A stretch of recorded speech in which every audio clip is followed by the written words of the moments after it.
A woman screams in the darkness of a basement. Above her, a family mourns at her funeral. But she's not dead. She's been buried alive in plain sight for 20 years, and the man who put her there calls himself a doctor. This is the story of Martha Reynolds, a wife who vanished from history itself, and the twisted physician who erased her from existence while keeping her prisoner beneath his home. It's 1893 in Albany, New York, the age of steam and steel, when America believes itself civilized, when medicine claims to heal, not harm, when doctors are trusted above all others. Martha Reynolds was 28 years old, mother to 2 young children, married to a kind blacksmith named Thomas. By all accounts, she was a devoted wife, active in her church, known for her gentle nature and bright smile. Her neighbors would later say they never heard a harsh word from her lips. But Martha had a secret. She suffered from what doctors then called female hysteria, episodes of deep sadness and anxiety that left her bedridden for days. In 1893, this was not just a medical condition, it was a mark of shame, a reason for a husband to lose respect in his community. Thomas Reynolds loved his wife, but he was desperate. Martha's dark moods were getting worse. She would sit by the window for hours, staring at nothing, speaking to no one. The local pastor suggested prayer. The neighbors whispered behind closed doors.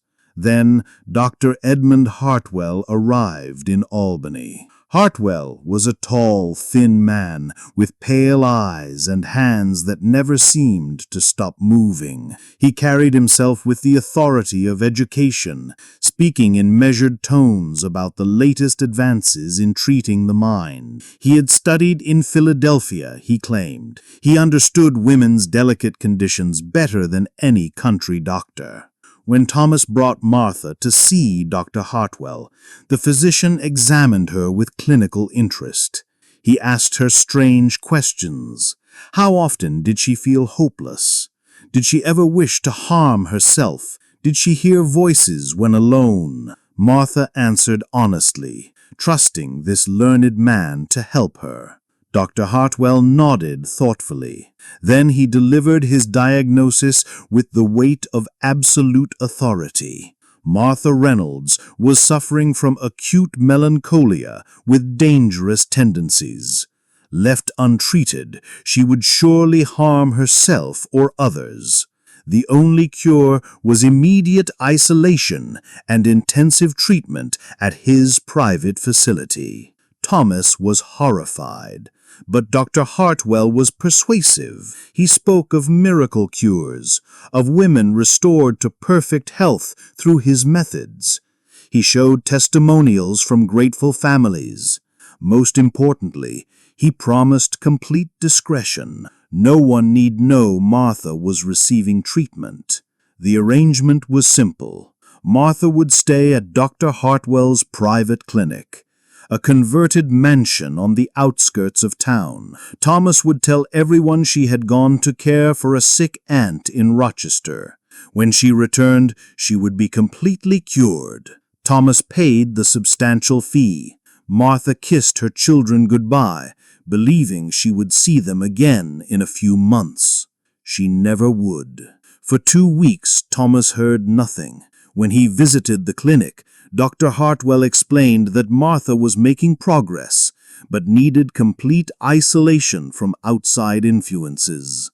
Contact with family would undo all their work. Then came the letter that destroyed Thomas Reynolds' world. Dr. Hartwell regretted to inform him that Martha had suffered a sudden decline. Despite their best efforts, her melancholia had deepened into a complete break from reality. She had refused all food and medicine. In the early hours of October 15, 1893, Martha Reynolds had passed away peacefully in her sleep. Thomas was shattered. But there was more devastating news. Dr. Hartwell explained that Martha, in her final days, had begged that her body be donated to medical science. She believed her brain might hold clues to help other suffering women. The doctor had honored her last wish. There would be no body to bury, no funeral, no grave. Martha Reynolds had simply vanished from existence. Thomas returned home to tell his children their mother was dead. The community offered sympathy, but also whispered questions. Why was there no funeral? Where was the body? Why had Thomas never spoken of Martha's illness? But Dr. Hartwell was a respected physician, and his word was not questioned. The matter was closed. The months passed. Thomas struggled to raise his children alone. The boy, only 8, asked constantly when Mama was coming home. The girl, barely 6, refused to believe her mother was gone. What they didn't know was that Martha Reynolds was very much alive. In the basement of Dr. Hartwell's clinic, behind a locked door marked storage, Martha existed in a world of perpetual twilight. The room was clean but bare. A narrow bed, a single chair, a small table, a high window painted black let in no natural light. Dr. Hartwell visited her daily. He brought meals, fresh clothes, medical journals to read. He was unfailingly polite, almost kind. But he made one thing absolutely clear. She could never leave. Martha had become Dr. Hartwell's most fascinating case study. He was convinced that prolonged isolation would cure for melancholia by forcing her mind to find peace within itself. He documented every detail of her condition, her moods, her responses to various treatments. But more than that, Martha had become his perfect patient. She relied on him for everything: food, light, human contact. She had no choice but to trust him, to be grateful for his care. In his twisted mind, this was healing. Martha begged to see her children. Dr. Hartwell explained patiently that this was impossible. Her family believed she was dead. Revealing the truth now would destroy their healing process. Surely she didn't want to cause them more pain. Martha pleaded to send just one letter, to let Thomas know she was alive. Dr. Hartwell shook his head sadly. Such contact would undo all their progress. Perhaps in a few more months, when she was truly cured. The months became years. Martha aged in that basement room, watching seasons change through the painted windows' tiny gaps. She tried to keep track of time, scratching marks on the wall, but eventually lost count. She developed a routine to stay sane: exercises, prayers, conversations with imaginary visitors.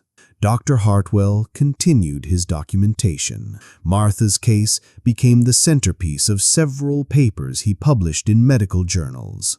He wrote about the remarkable effects of therapeutic isolation, how a patient's complete dependence on their physician could accelerate healing. He never mentioned that his star patient was supposedly dead.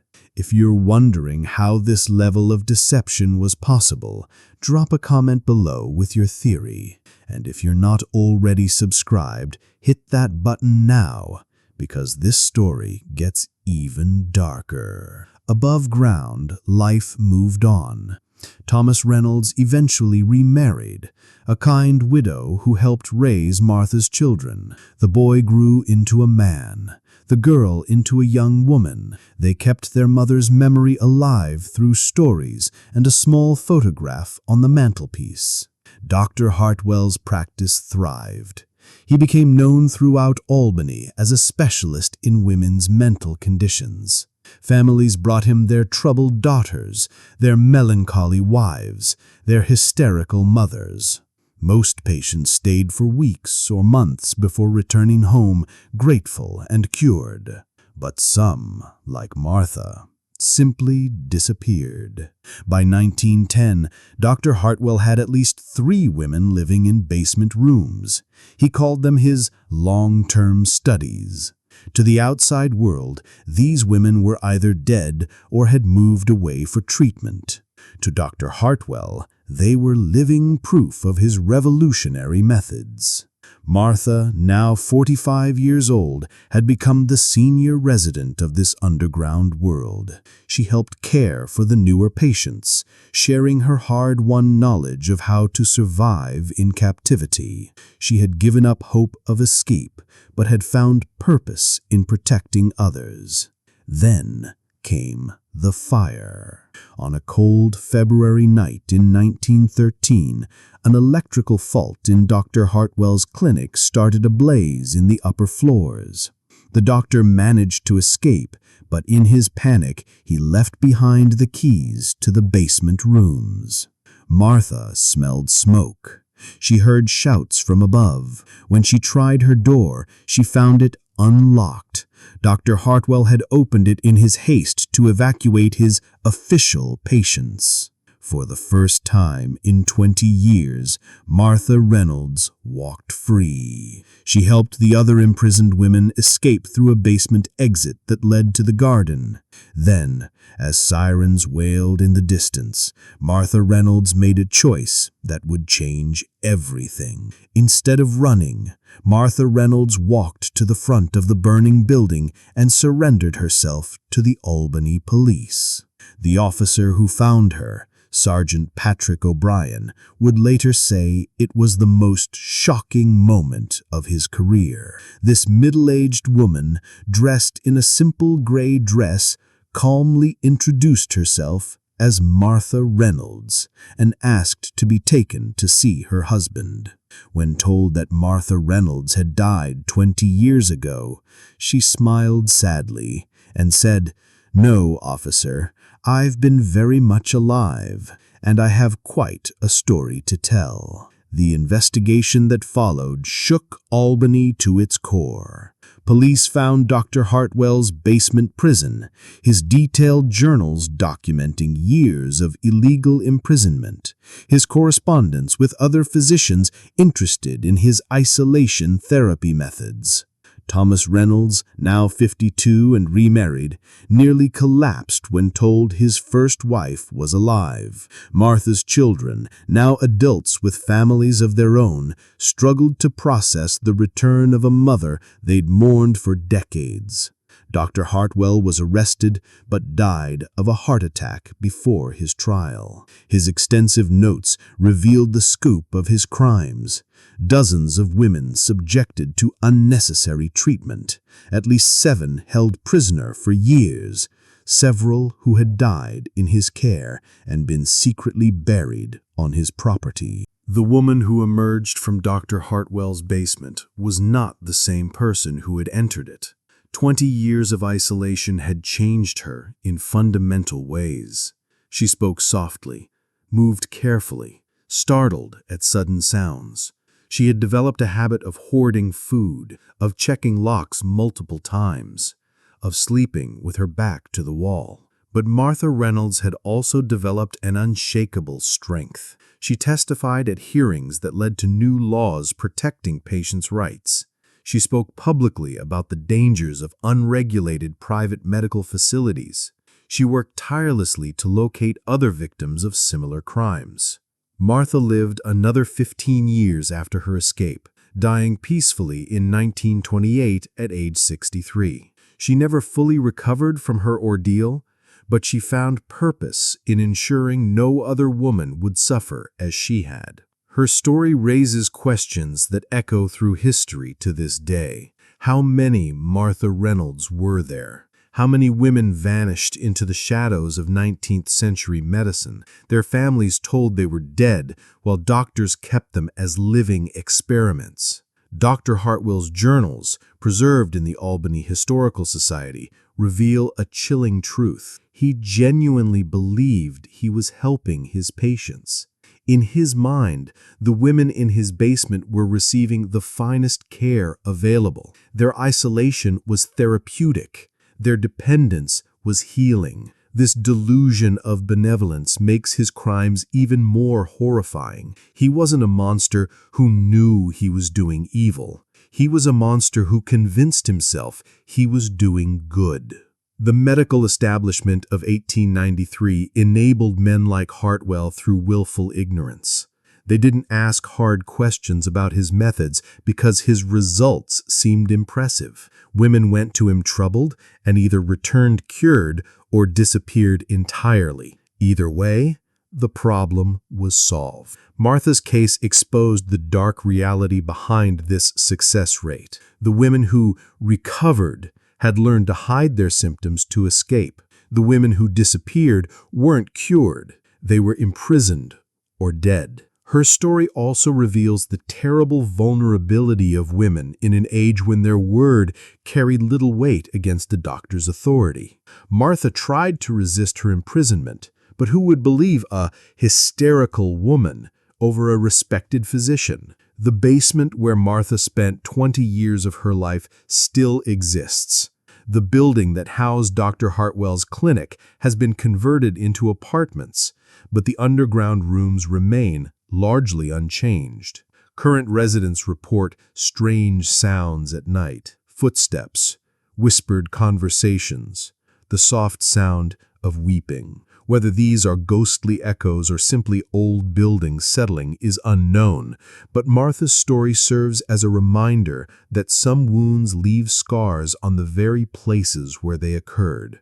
Today, we like to believe we've progressed beyond the barbarism of 19th century medicine. We have regulations, oversight, patients' rights. But Martha Reynolds' case asks us an uncomfortable question. What horrors are hiding in our own time, behind the authority of expertise and the silence of victims? The next time you hear about a missing person, a family tragedy, a patient who simply vanished from public record, remember Martha Reynolds. Remember that sometimes the dead are not gone, they're just forgotten by a world that finds it easier to look away than to ask difficult questions. Martha's gravestone in Albany's Graceland Cemetery bears a simple inscription: Martha Reynolds, 1865-1928. Wife, mother, survivor. But perhaps more fitting would be the words she spoke to a reporter shortly before her death. I was not the first woman to disappear into a doctor's basement, and I fear I was not the last. My story is not unique. It's just the one that was finally told. In the shadows of medical history, how many other Martha Reynolds are still waiting for their stories to be heard? How many families are still mourning the dead who might yet be alive? These are the questions that should haunt us. These are the mysteries that demand answers. If this story disturbed you as much as it should, share it with someone who needs to hear it. Hit subscribe to dive deeper into the dark corners of history where the powerful preyed on the powerless. And in the comments, tell me, what other forgotten victims deserve to have their stories remembered? Because sometimes the most important history is the history they tried to erase.